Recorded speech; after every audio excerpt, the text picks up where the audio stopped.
Hi, everyone, and welcome to the special simulcast of the Neil Haley Show and celebrity interviews live from the grotto with Greg Hanna. I'm so glad I could say Greg Hanna because, Greg, you've missed some celebrity interviews, but I have you today. You're very busy at Toss C3, and you're really excited about our guest, right? I really am. I'm a huge fan of Karate Kid and Cobra Kai. So what could be better? Yes, we got the bully from Cobra Kai, Ron Thomas, actor, author, inspirational in so many ways. Ron, thanks for stopping by. And like I said, I've added, you reminded me of the people I've had: Sean Kanan, Marty Cove, Marty's son, all part of the Cobra Kai brand. And, who knows who'll be next on that list for sure. But I'm so glad to add you to that component. But, Greg, go ahead with your first question. Yeah, great to meet you, Ron. But tell me, what was it like being cast as Bobby Brown in The Karate Kid? Uh, well, it was awesome because, you're a young guy, you're an actor in Hollywood pursuing your dreams, and it's tough out there. It still is. Nothing's changed. Um, but when you're that young and you're really hungry, and it was just amazing. And the story goes, I've told it a million times, but I'll say it here, that I was a black belt. And Oh. I was already a second degree black belt in Kodokan Jiu-Jitsu. And so when I got the audition, the first thing I thought was, man, that's a stupid title for a movie, The Karate Kid. Um, but then I found out who was behind it and everything. And when I went on the audition initially, they said, don't say anything about your black belt. And I said, what are you talking about? It's the movie's called The Karate Kid. Why wouldn't I tell them I'm a black belt? And they said, if they ask you, say something. But if they don't, because they're looking for actors first. They're going to train you anyway. They just want to know that you're athletic. So I had to keep my mouth shut for a while. Until even after I got the part, nobody really knew until Pat Johnson kind of figured it out. So being a black belt and then you're going and training with them and you could kill them, right? Not kill them, but you could beat them up pretty easily. I, It's pretty interesting in that process of what you play and then especially in the competition, how you could dominate a lot of people. yeah, I could definitely crush my fellow cast members, but I love them all. Chad McQueen would probably differ because he had trained with Pat Johnson a little bit in the martial arts, but yeah, the tournament scenes, I was fortunate because Pat Johnson appreciated the fact that I was a black belt. He appreciated how I moved, and he was so busy, choreographing all the of these fight scenes that he said, "Hey, Ron, here's a black belt. These were extras. They were black belts from around the LA area that they had brought in." And he said, "Here's a black belt here, and here's a black belt here. I want you to take these two guys and go choreograph your own fight scenes, and then bring it to me for approval." And so the fight scenes you see me doing in the montage at the tournament was actually my stuff, my choreography. So that was, Wow. Yeah. yeah.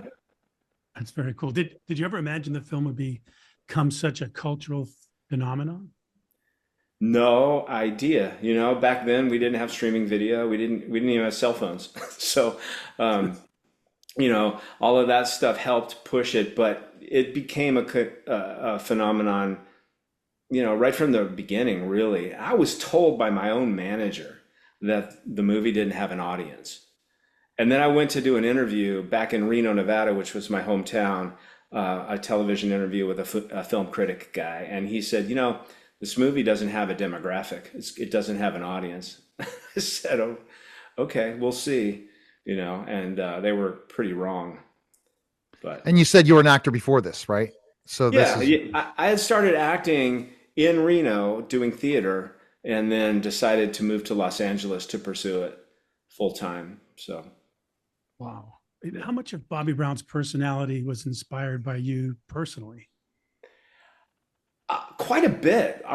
My personality, my who I am, kind of aligns with Bobby in a way because I love martial arts. I love to train and everything, but I also, as you said, I'm into motivation and inspiration and being a motivational speaker and that kind of thing, and being helpful to humanity, right? In my own way. And I think Bobby, being the good bad guy, of the Cobra Kai kind of aligns with my character for, who I am as a person, for sure. The good bad guy. That's an Yeah. interesting definition of that, right? Yeah. Especially you were stuck in that. And do you think that storyline was really panned out in Karate Kid, or it really Cobra Kai kind of explained it, right? And so, anyways, No, the if you watch the original movie, Bobby stood up to Kreese. There's a scene here. This explains Bobby. Okay, there's a scene after he disqualifies himself because Kreese wanted him to, and he goes out and he takes Daniel's knee out. And then there's a scene that we filmed that didn't get used because they wanted me to come back for Karate Kid 2 in the parking lot. So they didn't use this scene. But what I do is I'm literally crying and ashamed of myself, and I walk across the tournament floor, take my black belt off, throw it at Kreese's feet, and walk out. And you can see that on YouTube. I think it's been released on YouTube. But that explains who Bobby is. He said, he'd had enough. He was very conflicted because he loved his Cobra Kai people. But that was it. When he told him when he had to disqualify himself from the tournament, because he really just wanted to win. He didn't want to hurt anybody. He wanted to win. And Kreese had a different vision. So he took his black belt off, throws it at his feet, and walks out. And that's Bobby. He knew when the line had been crossed. He even, told his best friend Johnny. He said, "Look, man, he's had enough. Leave him alone. That's it. We don't need to go any further here." So, that's Bobby. Ron, do you have a favorite memory working with Pat Morita and Ralph Macchio? Oh my God. Well, I mean, I love them both. My favorite memory of Pat Morita is not on set. It's, and I have many on set too, but it's when I had my own dojo after the Karate Kid had been such a big hit. I ran into Pat, and it happened to be at a time when I was doing testing for all of my students and all of my kids, and we were doing a big promotion, a big demonstration at my dojo. Had all the parents there, all the kids lined up, and I said, "Pat, do you want to come and watch this? Do you want to come to my dojo and meet my students and watch my demo? I'm doing a huge demo." And he said, "Sure." So my black belts had all the kids lined up and waiting, and they didn't know where I was. They didn't know where Sensei was. "Where's Sensei? It's promotion time. We're supposed to be doing a demo." And I was late because I had to drive Pat Morita from Universal Studios all the way across the valley to my to my real life dojo. And when I walked in to my dojo with Mr. Miyagi, you should have seen the faces drop, the jaws drop on my students. So that's my favorite memory. He didn't have to. He actually took the time to come meet my students, watch my promotions, and that's one of my favorite memories of Pat. So how shocked when you got the call for Cobra Kai, especially when we know the story and the way that it was started on YouTube. People forget that when YouTube read, and then it was like a cult favorite, and then bam, what are you going to do next? When you got that call, what'd you think? I wasn't shocked because I kind of expected it to be coming, and if it didn't come, I would be really pissed off. And initially, I was pissed off at Billy Zabka because he didn't say anything, and of course, he wasn't supposed to. He was, sworn to secrecy as they were developing the thing. And then when the first season came out, as I saw the season being, unfolded, and then Kreese shows up in the last episode, I kind of expected, they're going to call us. There's no way they can't. So I wasn't shocked. I was prepared.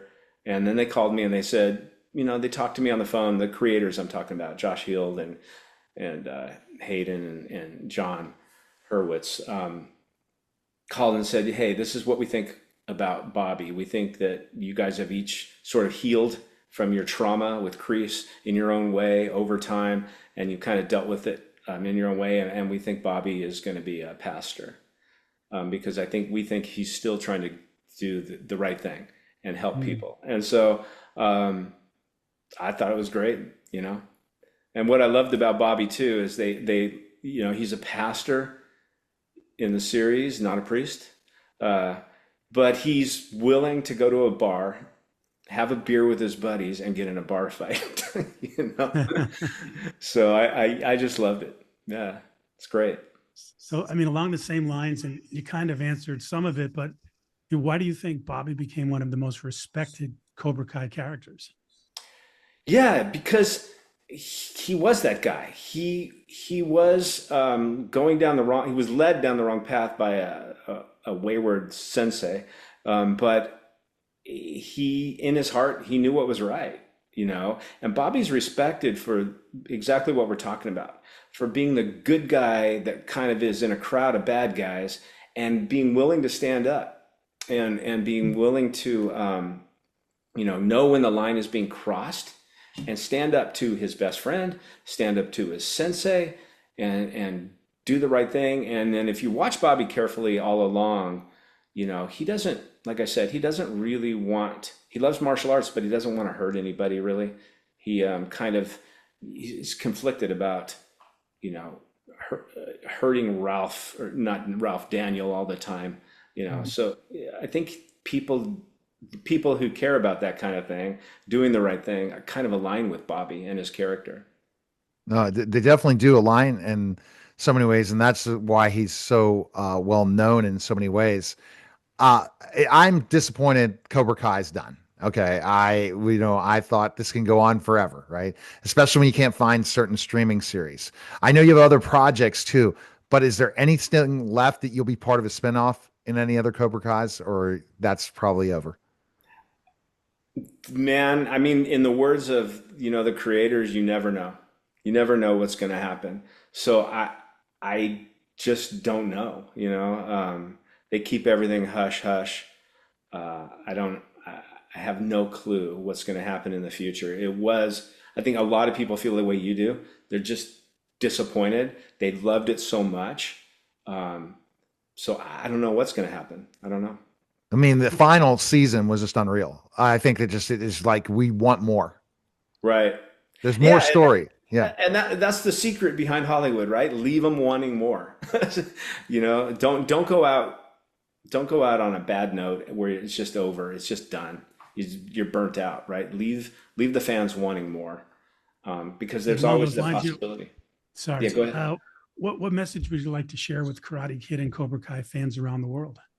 Oh, just a huge thank you for your support, and for loving the Karate Kid, and creating this. You're part of it, right? There's no hit movie or hit television series without fans, and so thank you for your support, and for being a part of such a unique brand in Hollywood that has changed lives, literally changed lives, because people have gotten started in the martial arts because they saw the Karate Kid, because they watched Cobra Kai, and that training changes people's lives. And so there's just this culture that's totally unique in from every other brand in Hollywood, with the Karate Kid and Cobra Kai, and the fans are absolutely a part of it, and they're the best.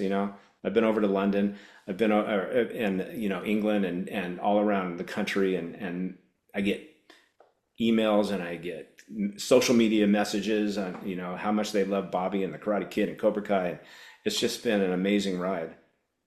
So what's new with you? You have other projects, you have books, all these different things. So let's go through those.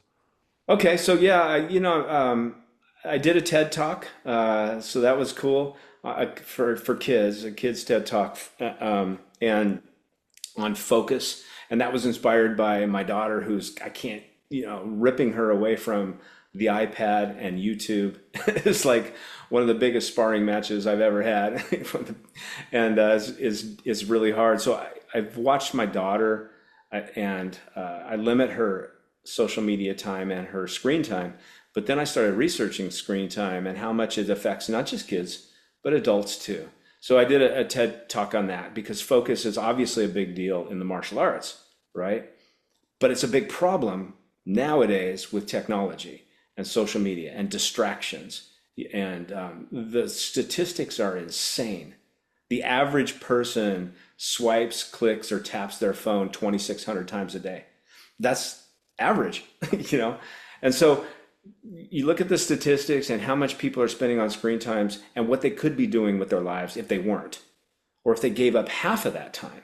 They could be creating or developing something, or developing themselves or some art form or whatever, writing a book, And so I love speaking from the stage. I love being on stage and delivering those messages. I love writing and content, personal development. So The Hidden Life Lessons of Mr. Miyagi is a book out there. And by the way, people ask me all the time, because you can get it pretty much anywhere. But if you want me to sign it, you can get it from my website. I'll sign it and deliver it to you around the world. And it's just got, that idea was to take the lessons that Mr. Miyagi taught Daniel-san and to take certain scenes from the movie and go deeper. Like what did the movie not show us? What's deeper? What's hidden in those lessons that Miyagi was delivering to Daniel-san? And so that's the idea behind that book. And now I'm writing a new children's personal development book and series. And so these are all new projects, and I just keep chugging along. And you have your own dojo, right? Am I right on that? I did. Oh, you did. Not anymore. Oh, okay. I had a few of them up in Los Angeles area for a while, and I was a world champion martial artist and trained a lot of of my black belts became fighters and world champions and national champions in sport jiu-jitsu, which is not quite the same as Brazilian jiu-jitsu, because it's more of a sport that they were actually trying to get into the Olympics. And to do that, there's got to have to be a safety element to how you're fighting. You can't go around. It's not like cage fighting where you're just moving a person's nose around their face and rearranging their face and stuff. It's not that, but it has the techniques. And all of ground fighting, throwing, sweeping, and fighting, punches and kicks, stand-up fighting, all combined into one sort of judo and karate into one thing. Now, Greg, you have your final question, but you might have some more questions for Ron. So go ahead if you do. I'm here. Yeah, I'm here. Yeah, He's ready. I'm That's ready. great, Ron. It's been a pleasure chatting with you, and really love the movies. So tell me, what do you feel is the most important thing in life, the number one most important thing in life to date that you've ever learned? Oh, that's a great question. The most important thing I think in life is to keep expanding who you are, to keep growing. Because if you stop growing, if you stop creating, it's also another important element. I think that we're born to create, whether we're creating a family or, whether we're creating a book or something, some kind of project. People talk to me all the time about they're just bored with life. What do you didn't come here to be bored. You have a purpose. If you're bored, you're not creating, you're not doing something. The fastest way out of boredom is to get involved with creativity. And that in itself expands who you are. I just think you need to be better today than you were yesterday, and better tomorrow than you are today.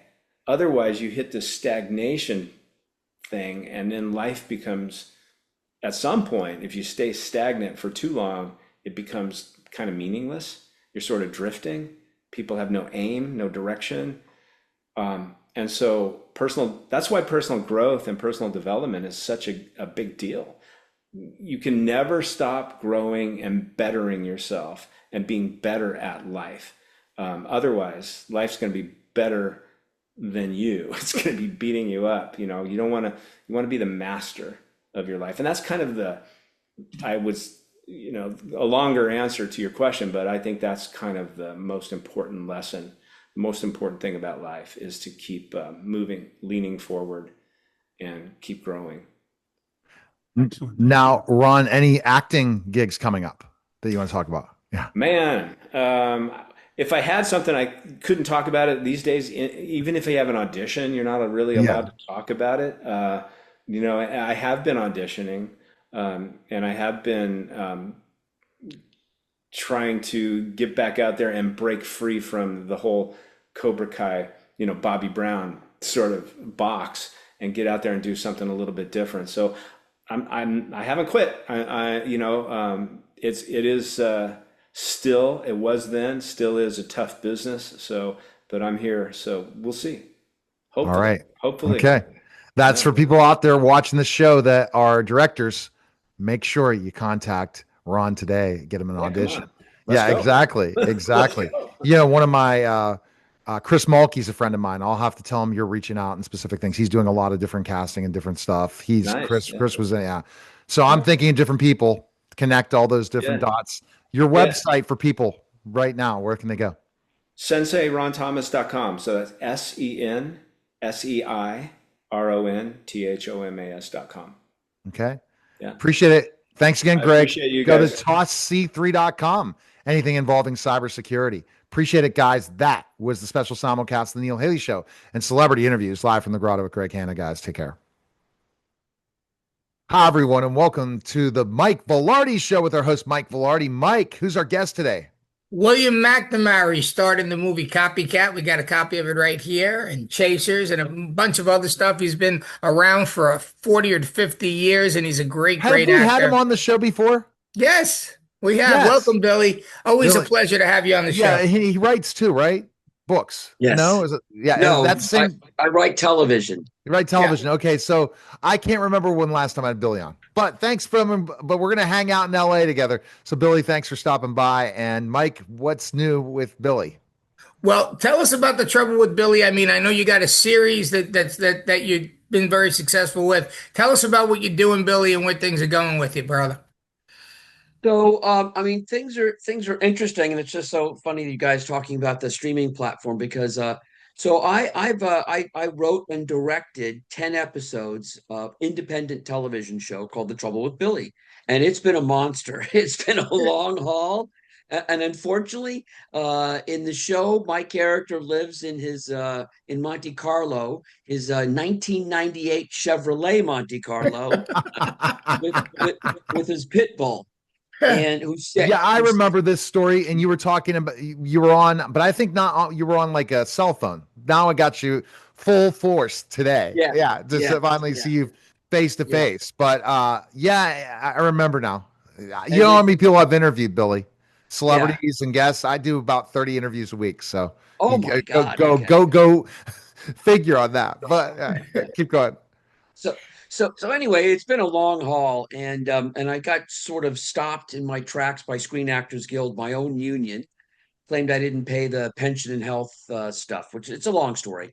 But they kept sort of an injunction against me from selling it, and I finally, what I did is I did I went around them, and I found one of these independent streaming platforms called Red Coral Universe. And it's a new streaming platform. They got a lot of stuff on there. Yeah, I know who owns it. The guy that owns it was a celebrity, right? Well, no, it's actually it's Larry Meistrich started it, and there might have been some other actors involved in the beginning, but I think it's just Larry now. And Larry is the guy. He's pretty well known in New York City because he owned a company called the Shooting Gallery, and they and is also Larry involved in the NFL at one point in time too, or something? He's got a bunch of NFL shows on there. Yeah. Yes. So what happened was, here's the story. Do you mind me? Okay, No, I was absolutely. invited to come on the network. Okay. And guess what happened? And basically, the guy that was involved was from Family Ties with him, as a partner in this. And I was going Scott back Bailey or something. Was the one that was Mallory's boyfriend on Family Ties. Was it Scott Bailey or something like that? Scott, the Valentine, Scott Valentine. Valentine. That's it. Yes. What happened to him? And then he basically bailed on me when 2 years ago, we were looking to get the Neil Haley Show on here. Go figure, before I'm involved in the streaming platform where I run the podcast network for Radiate TV. And also I'm the fractional CMO of Radiate. And I'll be at the Radiate Film Festival, September 18th and 19th. And Billy's going to be joining the panel as well. And I'm going to connect you to Greg Sharp. And he owns Ready, Set, Go Distribution. And he does distribution. He doesn't charge for distribution. So yeah, so go figure. Not charge, meaning he doesn't charge an extra fee. So he's really good what he does. Greg has got some big things. We've got a big thing coming up in California, September 18th, 19th. But go figure how the universe works. But Scott was like all pumped up. And you got to tell Right. what's his name. He says, well, because you guys do a Zoom show and certain quality, but now my quality's not a Zoom, like having a green screen. But Scott basically ghosted me. So I'm bringing Well, this. Scott. Well, the funny thing is Scott was no longer involved, so they won't talk about it. But somehow Scott and Larry went separate ways. That might be why he ghosted you, because Scott is no longer involved. And I did bring up his name once because I heard about him, right? And they acted like they didn't really know him. But no, I know this is all true. No. And Scott, they went their separate ways. But Larry is an I interesting met guy. with Larry and Scott in a meeting. Okay, Mike, you Larry. imagine a podcast talking about working a deal. And then see, that's why I love podcasting and radio and Well, TV, is because it's you never know interesting. the things you do it, because this is how it happens. So basically, I meet with That's right. Scott and Larry. Larry's totally interested. I was going to help marketing for them, start bringing shows in, and Scott ghosted me. And it's funny, they don't have a podcast person that's running the podcast on there. So I'm going to, if you don't mind, Sure. I talk to Larry every day now because we've Yeah. become friends. And, And I he have wanted to 20 or get, 30 shows already on Radiate. And I think yes, there could be a good partnership, because Radiate could be doing a little bit different than Red Coral in a way. And then there's always enough for collaboration, for yes, I sure, agree. with And content. Yeah. yes, and they need some help, in my opinion. But they didn't require. So the good news about Red Coral, it's a very good platform. Yeah. It looks beautiful on their platform, He and definitely invested well. yeah, and it's on all the different apps. It's on all the smart TVs. It's on Roku. It's on Apple TV. It's on Fire Stick, and they're constantly expanding to more Yeah, apps. we're So on they're Samsung. We're on Samsung. so we're on Samsung as well. Vizio, right? Yeah, we're on that Yep, too. And we picked yep, up the other platform as well. But also, the fact is, we have live television. We have live yep. as well. And we also do live events. And he owns World Series of Arm Wrestling. So Right. we're looking at a lot of live shows and TV VOD. We're allowing other people to buy in on having their own TV VOD 24/7 station. On demand, yeah, Yeah. that's fantastic. So that's great because so anyway, so I ended up there because they didn't care. So when we first were selling the show almost 3 years ago now, we had a really good sales agent comes from he was a huge executive in the TV business. Okay, and he thought he loved the show. He watched all 10 episodes. He goes, "This show is fantastic. I can easily sell it." He went to the two people he knows, the head person at Tubi and the head person at Roku. They both wanted it. This is 3 years ago. So then when that happened, he said to me, "Now I'm new at producing because I produced it as well. So I'm an actor for 35 years, and I made some mistakes. Obviously, the pension and health, and there's a few issues, right?" And so he said, "All right, Billy, we're going to start talking like what they can do and how we want to place it on either Tubi or Roku. We can't do both, but we could do one original content, and then we could do the other one as a second tier. So we could do Tubi first, and then go to Roku in like a year." I said, "Okay, great, let's do it." But I said, "All right, I need all your legal paperwork. I need your SAG paperwork. I need your errors and omissions, and I need you're going to do quality control, which quality control I can pass." But I didn't know about errors and omissions, right? So I had to go through, and then I didn't. And then when I got the SAG paperwork, it was defective in that SAG claims that I owed pension and health. But I was on a deferred contract with SAG, but they claimed that. And we had to hire a lawyer. That was a 2-year fight. And by the time I went back to Roku and Tubi, the industry has changed so much. Vertical television now, verticals, AI.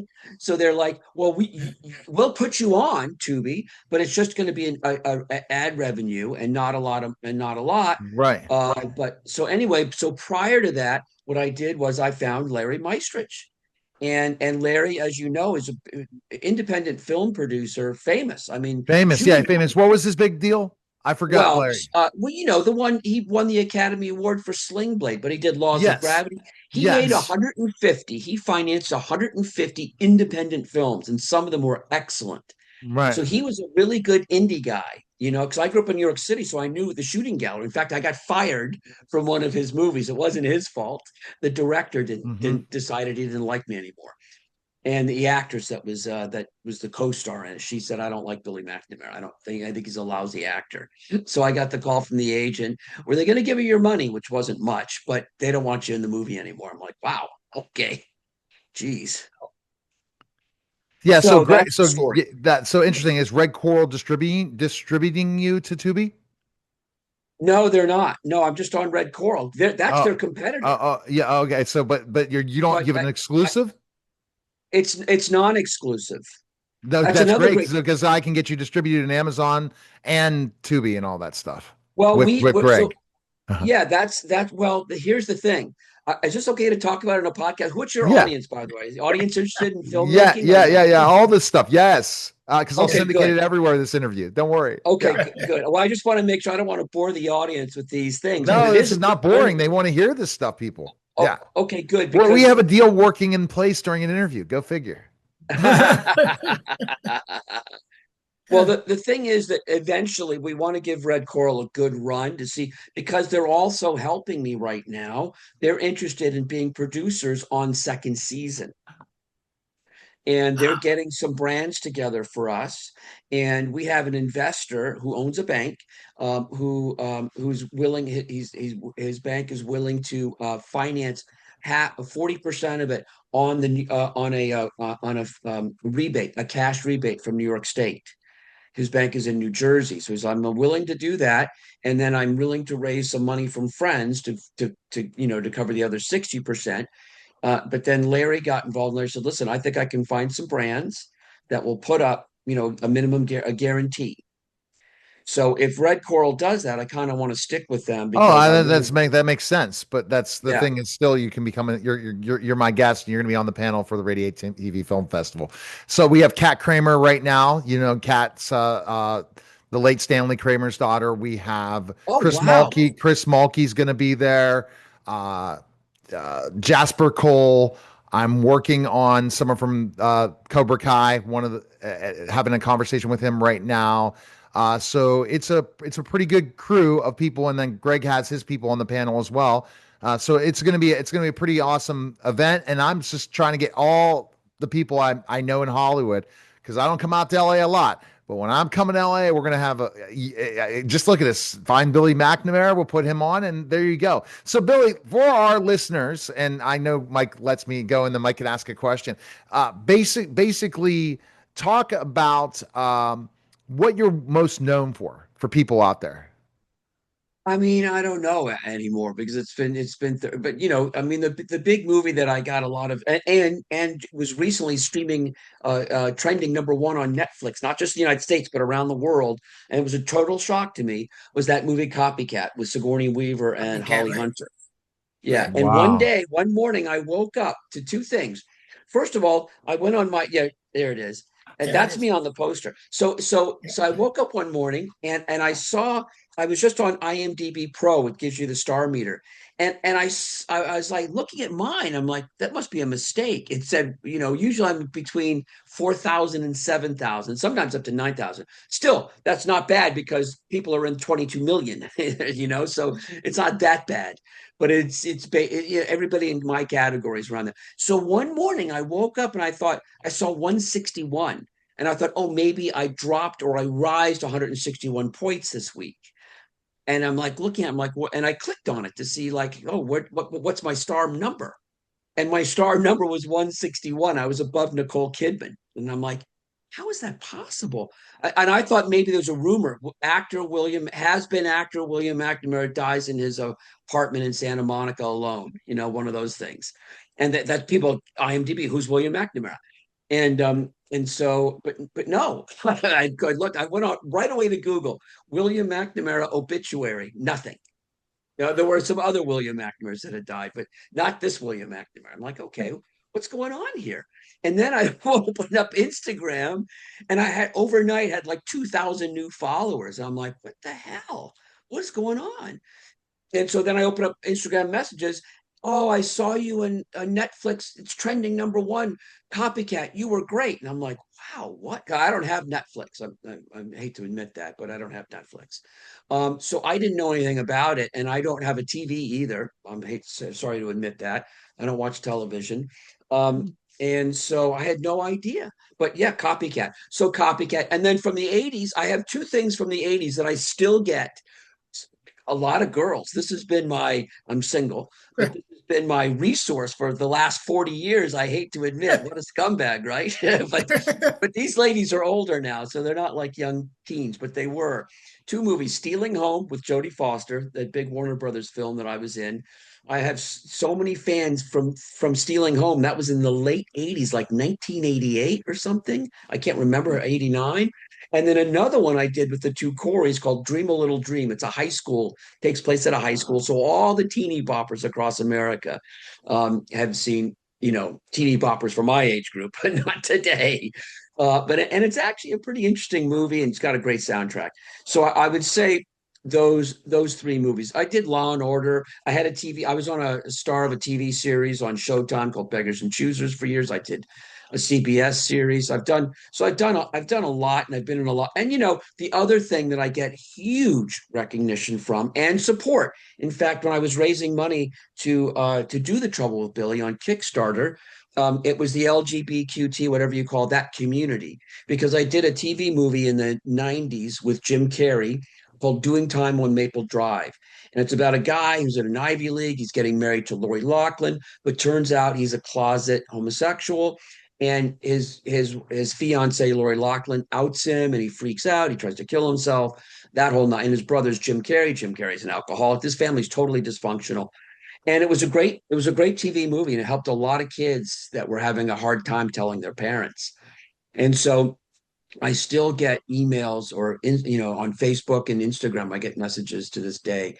Hey man, you really helped me out, with that. I blah blah blah. So I guess those couple of things are what I'm known for. Last time we did the interview, we just talked about your projects. So you didn't talk about all the big things, meaning this is what people want to know. But again, I find this fascinating. So this series, you said you got it now on Red Coral, so people can go to Red Coral to check it out, season 1. Yep. When are you looking? So once people get enough, they're going to want to go to season 2. So you're on the process of maybe season 2 then, right? Yes, and I'm not. The crazy thing is, people never thought I would get 10 episodes, 300 minutes on independently on my own with no money, no nothing, no resources, from living in my car to to 10 episodes. But I did it, and so I'm going to do season 2, and I'm going to do it. When I say I'm going to do it, I'm going to do it. I might end up dead. I might end up back in the Monte Carlo, but I'm going to do it. Well, I'm excited and for sure. And the passion of you being behind the screen, meaning at least this is your project, this is your baby. How does that make you feel different than compared to all your years of being a working actor, this process? I way prefer it. I way prefer doing the writing and directing and producing. I like acting. Okay. I've kind of lost the last few months. I worked all the way through up to Christmas of 2025 as an actor. Worked on 2 projects at once. I was doing a Western and a TV show, all at the same time. And then and then after that, when I got the Red Coral thing, I haven't gone on any auditions. I've told my agent I'm just taking some time off, these 3 months off, to promote The Trouble with Billy. I've been working on that every day. So I don't miss it. It's funny, I just don't miss it. And why miss it if it's your baby and you're building something really special? Who else is acting with you in this series? So we got Billy Baldwin. We got Angus McFadden. We got Tom Sizemore, Sally Kirkland. We got R.J. Wagner. So when you shot at Tom, that was a certain amount of time, right? For Sizemore? Yes, it's been a few years ago. Yep. Yeah. And because I started this about 10 years ago, so it's been a long time. And there were times where I stopped for a year or 2 at a time, just completely stopped. Yeah, I had Tom on my show before he passed away. Yeah. So yeah. That's rough, right? Yeah. So they definitely so all that came out before, but you got an all-star cast, bro. See, I didn't ask that. Yeah. Yeah, the cast is phenomenal. I'm going to send you the trailer afterwards. Yeah. You're going to see the trailer. Oh, no doubt. Well, you're going to get to talk about it on the panel. That's what fantastic. you're here. I'll be leading the panel. So fantastic. Yeah. So have you ever met Kat Kramer before? Kat's amazing. No, I haven't. No, she is doing so many different things in Hollywood. So this is just a great way to kind of, I mean, her connections, Lily Tomlin, she's good friends with Lily and stuff. So, Oh, but she's been in wow. she was in Meet the Fuckers the one time, but she's been in other things as well. But I have contacts from years ago in LA, and I keep them. And that I just wish that's why being all the way in Mentor, Ohio, where I'm considering to move to Arizona because I won't be too far from LA if I'm living like, let's say, Phoenix or Scottsdale from Yeah, LA. Arizona's great. I mean, hot in the summertime, Yeah. deadly, but Yeah. it's a great. I love Arizona, and it's so close to LA. You're right. It's like a 6 hour drive from Phoenix to Los Angeles, Yeah, I that's think. perfect. That's exactly then you're Nothing. not going to be paying the taxes that you're paying in California and Arizona and go figure. That's correct. So my Yeah. questions, because I've been stealing this with Billy. It's okay. Well, Billy, you also had that movie Chasers that did pretty well for you too, right? Yeah, Chasers was I had a lot of interesting movies in the 90s. Chasers, Surviving the Game, that's a big cult Right. hit. That's the movie where a bunch of older white guys chased Ice-T through the forest because we're hunting him. We're like wealthy people hunting Ice-T. So I don't know if they'd make that movie today, but Right. it was Rutger Hauer, John McGinley. Actually, it's one black dude, Charles Dutton. Fantastic actor, Charles Dutton. I mean, and Right. Rutger Hauer was great. It was a great F. Murray Abraham. It was a great cast, and we're chasing Ice-T, and it was a lot of fun. And then yeah, Chasers did well for me. Is a movie that Dennis Hopper directed, passed away, rest in peace, and Right. that was with Tom Berenger and Erica Liniak and Right. all of Dennis Hopper's crazy friends, Gary Busey, Dean Stockwell, Right. all these Right. crazy people. Crispin Wow. Glover was just crazy. Right. And so yeah, though I've had a lot of stuff. Yeah, absolutely. And you actually dated her for 2 years, didn't you, Erica? Oh, we were engaged. We lived together Wow. for 3 years. Oh yeah. Wow. Yeah, and she's making her little comeback now because I think she's going to be a reoccurring character on the new Baywatch. Oh, When's the new Baywatch coming out? I don't know. They're filming it right now. Erica's been filming it. Yeah. We've had a real industry conversation, Billy, and I don't think you were expecting that. No, I wasn't. Crazy. I didn't know the show was about industry stuff. I'm glad I see the No, media no, his giant. show isn't, but mine. I'm one right. of the top celebrity podcasters in the world, Right. according to FeedSpot. Have major Oh, celebrities on my show all the time, oh and wow. so but Mike does the political thing. We've Right. been connected for X amount of years, Right. and when he brings celebrities on, he knows we're not talking politics as much. We're going to talk shop Right. and celebrity thing. But I am Right. the celebrity interviewer, Oh, and so number 33 on FeedSpot right now. Not celebrity interviews, celebrity podcasts. So. I'm the number 3 celebrity podcaster in the world. It used to you're be kidding. number 2 celebrity interview podcast, but they got rid of that in FeedSpot. But if you look at my search and put it up, it changes. I'll go 60 to 33. I've been about 2 at one point in time. So I'm on How streaming many listeners TV. do you think you have? Oh, I have 5. I have 3 million every hour. So basically on my radio show. So yeah. Oh, Yeah, yeah, oh yeah, wow. yeah, yeah. So I'm building it. The next opportunities, always looking for more syndication, and that's why I want to come on Red Coral, as I have said Oh, before. Yeah. So, and we got to create that partnership between Red Coral and Radiate. I'll have to talk to Greg about that. But go figure, we'll have to be editing out certain things that we said about it. But that's how I roll. Is if I only have a certain amount of time for you, I'm going to accomplish it. But that's what you guys got to learn is strike when the iron is hot, people. If you do not do it when an opportunity comes, because who knows? Billy, I want to be in one of your shows. I'm 6'10", 280 pounds. I want to be in I'm a former professional wrestler, and I want to Right. be in one of your movies or one of your shows you do. So so talk about this show if they have different seasons. Can you write me in on something? well, what I do. So that's funny. I have, it's crazy about my show, and the reason why the pension and health was so daunting for me is I have 150 actors in season 1. 150. That's a lot for an independent television show. Okay, over 75 locations. That's a lot for an independent television show. That's like a big, that's like a big budget show. So yeah, so what I did is I did the casting. I did everything myself on The Trouble with Billy, everything.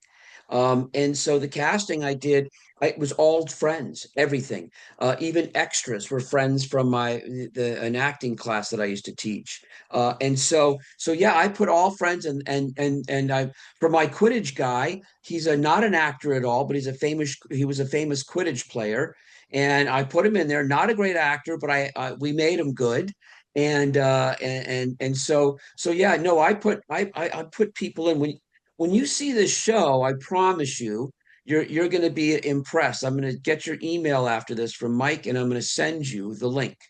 Right. And Exactly. I Well, think, great. and you'll All see. right. So, I have a lot talking of about, so tell friends. us the quick premise again of Trouble with Oh, Billy. Yeah. and Costas Mandalar, Mike Yes. Vilardi's friend, is Yeah. stars in the show. And he's in second season as well. Oh, wow. Oh, so you've shot second season. No, but I've got all the characters. I've got the outlines because I have to put together for the investors. They want to send it to a line producer and get the budget and see if I can really do it for the money I say I can. They don't believe I can, but I've already proven myself with the first 10. So it's like, guys, I've already done it. So you don't have to, So if you tell want people to. what they can catch up in the series. Talk about really quickly the show one more time.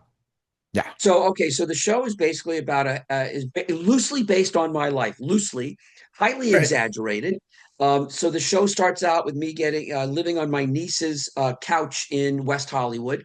She has no talent whatsoever, my niece, but she's a big social media influencer because she has a beautiful body. So she has no talent, but she has millions of followers, Yeah. and she's a multimillionaire with no talent. And I live on her couch, and I'm her has-been uncle. And so I'm having the show starts out with me. The reason why I'm a has-been is not your typical celebrity. Oh, this guy fell hard on drugs and alcohol. Not the AA, so that stuff. None of that. None of that.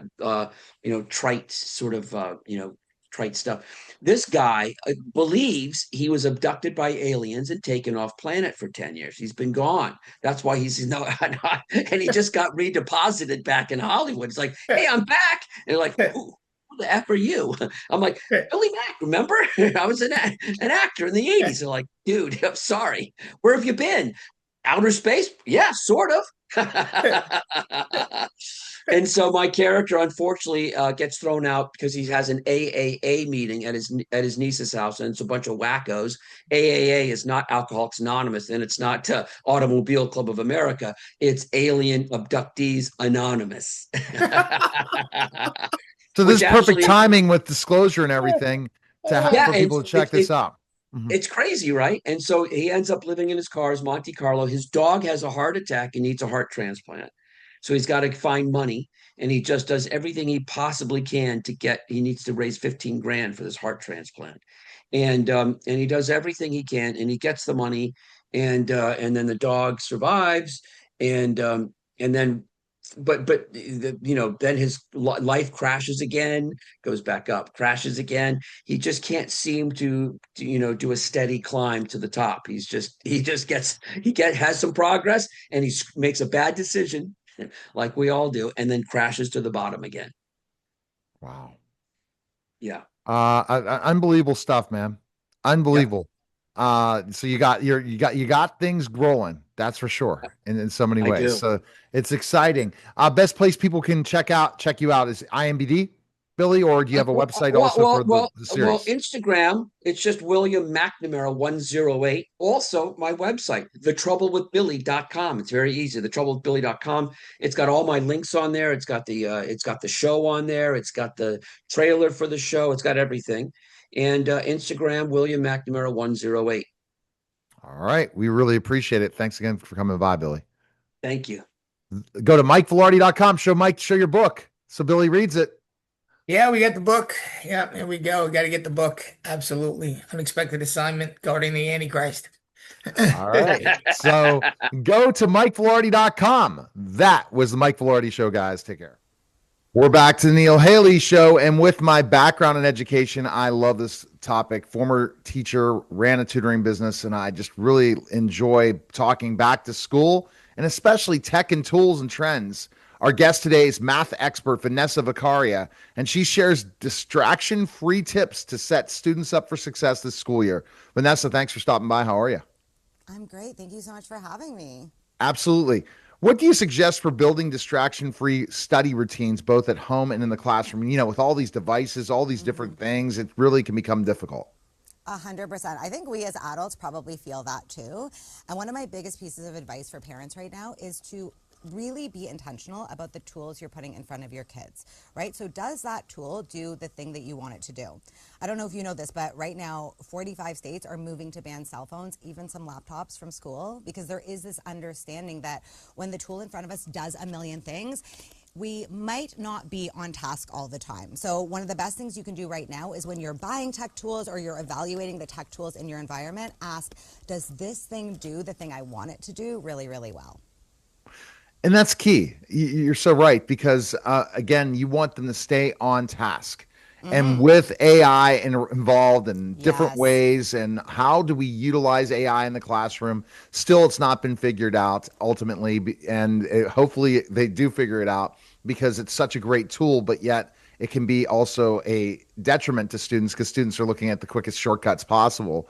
The process is, how do you keep them, especially at home? If they have all these different devices on and all these different things, it's a problem. So you really got to figure out where's the best place to study. As formerly owning a tutoring business and then relaunching one soon again, I always look at, specifically enough, where the best place with the least amount of distractions to sit down and do schoolwork when you're at home.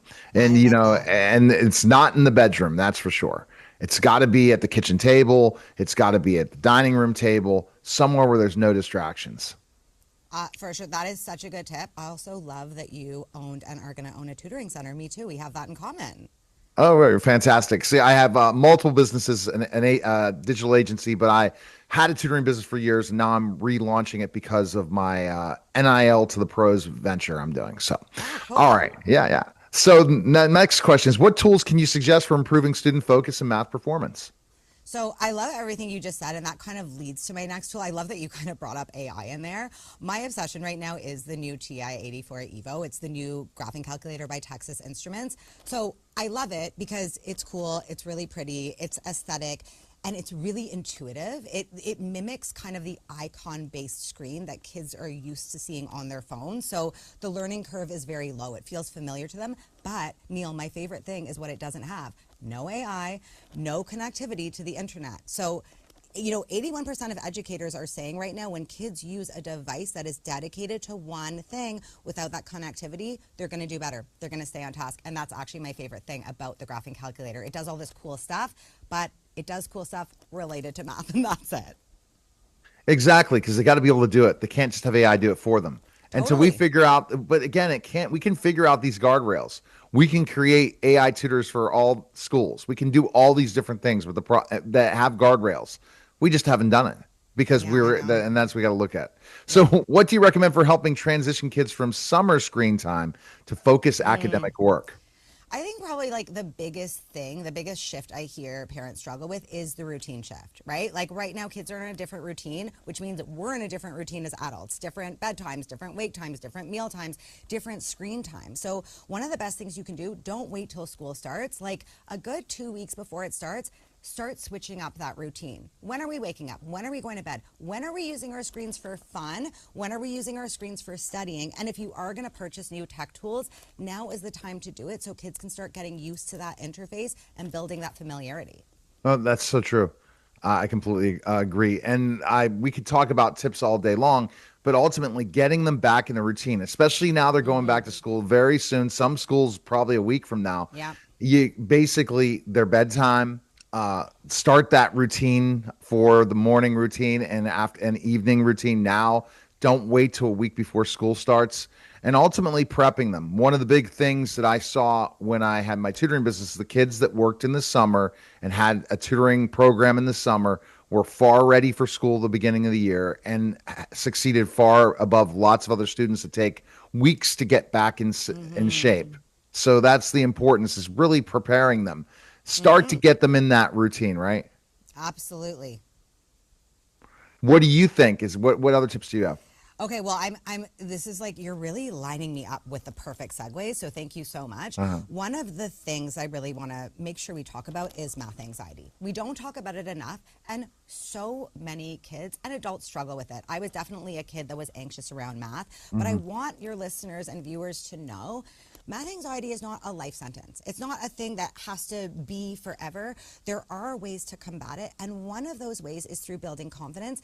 And nothing builds confidence like consistency and familiarity. You're talking about doing work over the summer, right? Making sure that math muscle stays strong, so when we get into the classroom, there's not this shock. And the same goes for our tech tools, right? Like when actually 94% of educators say when kids use the same calculator, doing their homework in the classroom that they use on an exam, that they perform better. Why? Well, the content might get harder. They might still be feeling a bit anxious learning new content, but the tool in their hand they're familiar with. They've been using it consistently. It is their anchor, right? It feels like home, and that is so important. So building that consistency now with your routines, with the math, and with the tools you're using really, really helps. And if you're feeling anxious about math, you're not alone, and it's not going to last forever.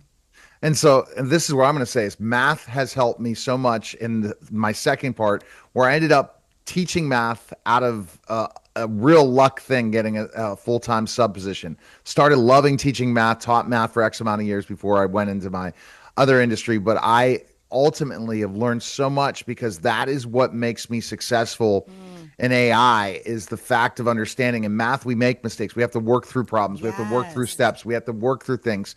That is an area where it's step by step in mathematics. So if you kind of face life the same way, step by step, instead of trying, you can't tackle a math problem in one it takes swipe. Steps. It's the process. There's so many right? steps. Yeah. 1, 2, 3.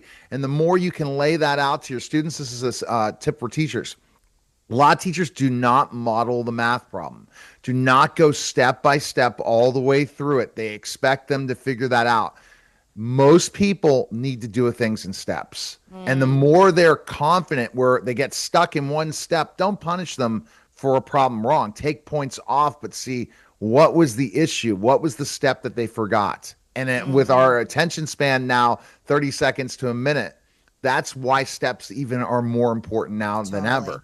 Yeah, breaking that stuff down into those manageable chunks. And I love what you said the focus on the process, right? Because then kids are not rushing to get the final answer. They're being congratulated for those steps. And Neil, I just love how you tied that back to life. Like, that's why I love math too. That's what life is about. It is about the journey and not the destination. And math class is the perfect place to learn that. Right. And that's the thing. It's like, you can go do this, and it's a series of steps. You have these business coaches out there saying, oh, you can go this quickly. No, there's steps to this process. There's phases. And when people are selling something before that phase is there, phases are steps.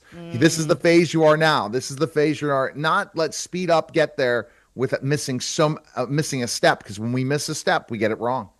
100%. Ugh, I love that. What a mic drop. All right, sounds good. All right, where can we check out more information with you and stuff? So you can find everything at education.ti.com/education. I hope I got that right. I might have got that wrong. /Evo, guys, /Evo. See, we all make mistakes. What a perfect full circle moment we just had there. Exactly. All right, we appreciate it, Vanessa. Thanks again. Thank you for having me. All right, you're listening and watching The Neil Haley Show, and we'll be back in just a moment. We're back to The Neil Haley Show, and my guest today is Dave Chemetsky. Peace, love, bring it back, and much, much more. How are you, man? And I'm excited because you have a story to tell, another one. You talked about a rock bottom story on my radio show before, but now you went through something that's kind of motivated you in 2026 to turn around your life and your mission. Tell us about it. Yeah, it's all health now. The focus. So in April, I thought I was just overweight, which I was. But guess what? Now I'm 20 pounds down. As of this morning, I dropped down weight. But I didn't know that part of the overweight stuff was that I had 298% blockages in my heart, and kind of big wake-up call, right? While I knew I wasn't eating healthy, and I'll get around to it. Well, it almost got me. And that's where I'm at now, is not only doing my mental wellness that we talked about last time, but I've been helping people write books. I'm a ghostwriter. I've published my own books.